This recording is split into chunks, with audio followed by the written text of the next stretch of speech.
Bonjour à tous. Eh bien, les chercheurs d'or sont heureux. Ils ont eu droit à leur Black Friday. Ils ont touché de très belles cotes parce que le favori, le gros favori, comme tout bon Black Friday, à 3 contre 1, est parti au grand galop de chasse, disqualifié tout de suite.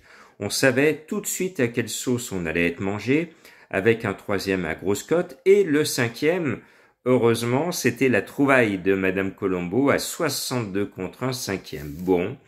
Eh bien, c'est comme ça. Mais ça fait 4 ans que je vous préviens que les vendredis, la logique ne s'invite pas en début de week-end. Et bravo à ceux qui aiment les tocards. Bien. Ce samedi, eh bien, on privilégie également la loterie parce que on est le seul sport au monde à braquer les caméras vers la moins bonne épreuve et de laisser de côté la meilleure épreuve. En Formule 1, ce sont quand même les grands prix qui font l'événement. Et nous, en France, on nous sert une deuxième épreuve au trot alors que c'est le prix de l'Atlantique, l'événement de ce samedi. Mesdames et messieurs les organisateurs de Quintet, l'événement de ce samedi, c'est le prix de l'Atlantique avec des chevaux de prix d'Amérique. Certains vont courir l'élite Lopette.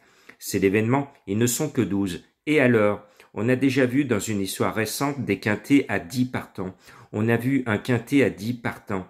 Donc à 12 avec des champions, cela se joue. Et on se rabat encore vers de bons chevaux. C'est des bons chevaux, mais ce ne sont pas pour le moment des chevaux de prix d'Amérique, alors que les chevaux du prix d'Amérique sont dans le prix de l'Atlantique. Alors ce que je vous conseille, allez jouer dans le prix de l'Atlantique et boudez ce quintet de remplacement à Enghien. Pour ceux qui veulent quand même jouer, c'est départ à l'Autostar. Bon, moi je suis lyonnais, et puis j'ai beaucoup d'amis stéphanois dans la plaine du Forêt.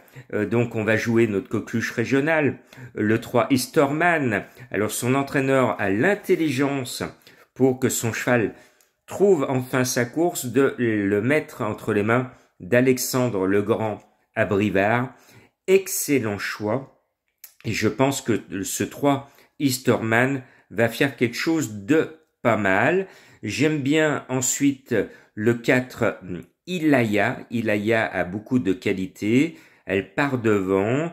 Je l'ai toujours estimée. Elle doit faire quelque chose de pas mal à mon sens. Et puis, je poursuis avec le 1 Héros Zola. C'est le sérieux des Duval d'Estaing. Le cheval est bien calé le long du rail. Il n'est pas à 100%. C'est une toute petite rentrée. Mais cette année, il est irréprochable. 2 courses, 2 gagnes. Obligé de le mettre sans en faire un coup sûr. Même remarque pour le 2, Harrison Duplessis, il est mignon tout plein cette année, mais lui aussi il a marqué une toute petite pause, donc lui aussi il n'est pas tout à fait à 100%, mais sur le papier c'est l'une des meilleures chances de la course. Comme ce vendredi il y aura une surprise, ce samedi il y aura de la grosse cote, donc j'ai été la chercher en deuxième ligne derrière le Tostar, un cheval que j'aime bien, que je mets tout le temps, surtout quand il est associé à celui qu'il aime, Mathieu Abrivard, c'est le 15 Guerrier Castelet. Eh bien, ce guerrier va aller à la guerre encore la fleur au fusil. Il attend, c'est-à-dire c'est super bien pour lui d'être en deuxième ligne, c'est un attentiste. Et comme il aime le faire, et Mathieu Abrivard, alors il prend son pied avec lui, parce qu'il finit à la vitesse du vent, et à ce petit jeu, il pourrait même gagner. Il est annoncé à 18 contre 1, c'est ma trouvaille. Et puis je reviens vite devant, en première ligne, avec le 6 Great Tigress qui s'est acheté une conduite. Elle était délicate par le passé, mais toujours toute bonne. Elle a réalisé un meeting exceptionnel et je pense qu'elle doit confirmer. C'est un bel engagement pour elle. Tout comme Gilles Moore, le 8, qui est un peu négligé par mes confrères, que j'aime bien. Lui, il sait lire et écrire et généralement, il est là quand il est à cote. Il est annoncé à 23 contre 1. Comme il va lire le journal, il va se dire, tiens, c'est mon jour d'être à l'arrivée avec Johan Le Bourgeois qui le retrouve. Et puis, vous voulez encore du tocard? Eh ben, je vous en ai trouvé un. C'est le 7 Ginkgo Tellois, confié à celui que je surnomme l'homme qui trotte sur l'eau, Mathieu Mottier. C'est son meilleur engagement de sa vie. S'il le rate, à quoi ça sert d'avoir un bon engagement?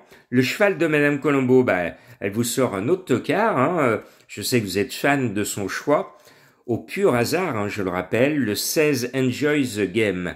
Ma sélection, le 3, le 4, le 1, le 2, le 15, le 6, le 8 et le 7. Et passionnez-vous pour le prix de l'Atlantique. Bonne chance à vous tous. Je termine par un cheval mystère on le surnommait le roi Soleil. C'est facile, allez le chercher du côté de Versailles.